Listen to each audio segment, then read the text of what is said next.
Shalom, jumpa bersama saya Frater Petrus Kuarin dalam renungan edisi Kamis 4 November 2021. Saudara-saudara terkasih, hari ini bersama dengan gereja kita memperingati Santo Carolus Borromeus Uskup. Bacaan-bacaan yang akan kita renungkan pada hari ini, bacaan pertama dari surat Rasul Paulus kepada jemaat di Roma pasal 14 ayat 7 sampai dengan 12, dan bacaan Injil dari Injil Lukas pasal 15 ayat 1 sampai dengan 10. Saudara-saudara terkasih, pertobatan tidak memerlukan banyak atau sedikit orang yang bertobat, tetapi yang paling terpenting yakni mencari dan merangkul yang lemah dan tak berdaya. Rasul Paulus lewat bacaan pertama hari ini memberikan nada sukacita untuk kita semua, yakni bahwa setiap orang tidak hidup untuk dirinya sendiri dan tidak seorang pun yang mati untuk dirinya sendiri.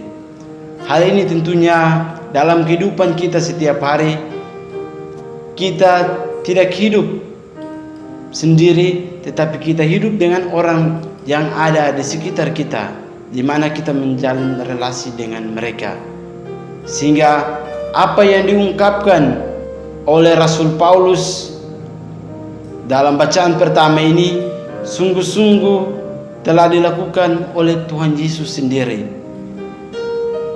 Yesus masih memberi kesempatan asal kita tidak menyembunyikan diri, karena Dia datang untuk mencari yang hilang. Dan hal ini nampak dalam bacaan Injil yang hari ini kita renungkan bersama. Dalam bacaan Injil, Yesus mengisahkan dua hal penting untuk kita semua, yakni perumpamaan tentang domba yang hilang dan perumpamaan tentang dirham yang hilang. Dua perumpamaan ini Tuhan Yesus utarakan kepada orang-orang Farisi maupun ahli Taurat, karena orang-orang berdosa dan pemungut cukai datang dan mendengar ajaran dari Tuhan Yesus, sehingga mereka merasa bahwa ini adalah sesuatu yang tidak mungkin untuk Tuhan Yesus lakukan.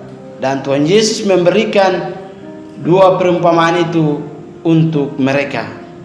Saudara-saudara terkasih, perumpamaan pertama tentang domba yang hilang. Dalam perumpamaan ini dikisahkan bahwa ada seorang gembala yang mempunyai 100 ekor domba, dan pada saat itu satu domba tersesat, dan ia lalu meninggalkan 99 ekor domba ini, lalu ia pergi mencari satu ekor domba yang tersesat itu. Dan ketika ia menemukannya, ia menaruh di atas bahunya, lalu ia pulang ke rumah dengan sorak-sorai.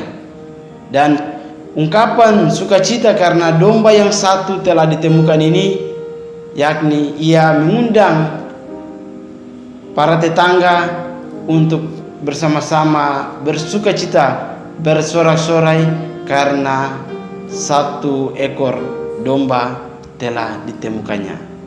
Saudara-saudari terkasih, hal kedua yakni perumpamaan tentang dirham yang hilang. Dikatakan bahwa dalam perumpamaan ini dikisahkan ada seorang perempuan yang mempunyai 10 dirham, dan satu dirham ini kehilangan, sehingga perempuan ini dia menyalakan lampu lalu menyapu dan mencari dirham yang satu itu sampai menemukannya. Dan ketika ia menemukannya, maka ia memanggil para sahabatnya, para tetangganya, untuk mereka semua bersuka cita karena dirham yang telah hilang ini ditemukannya. Saudara-saudara terkasih, dari kedua perumpamaan yang Tuhan Yesus sampaikan untuk para ahli-ahli Taurat dan orang-orang Farisi ini mau menggambarkan bahwa Tuhan Yesus sungguh-sungguh mengingatkan kita semua bahwa kita ini sangat berharga di mata Tuhan.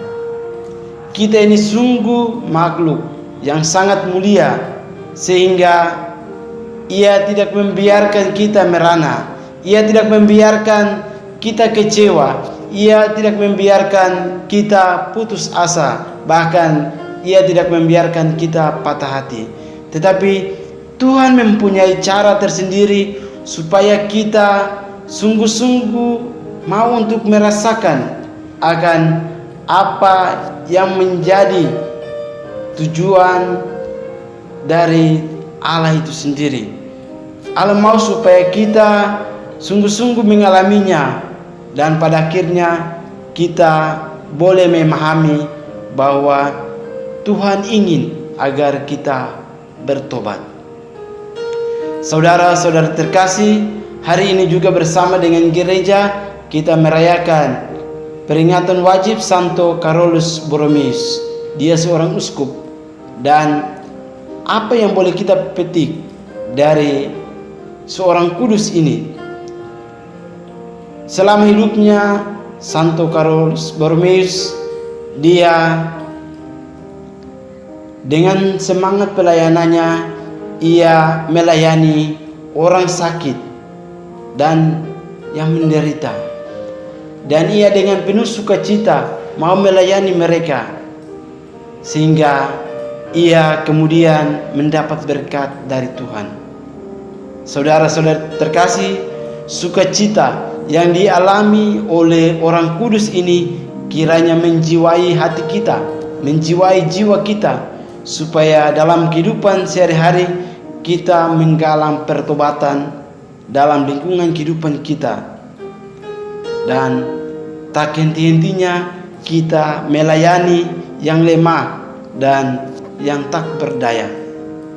Dan itu kita layani, kita lakukan selagi kita masih mempunyai kesempatan, dan kita semua diajak bahwa kita sungguh adalah makhluk yang sangat berharga di mata Tuhan.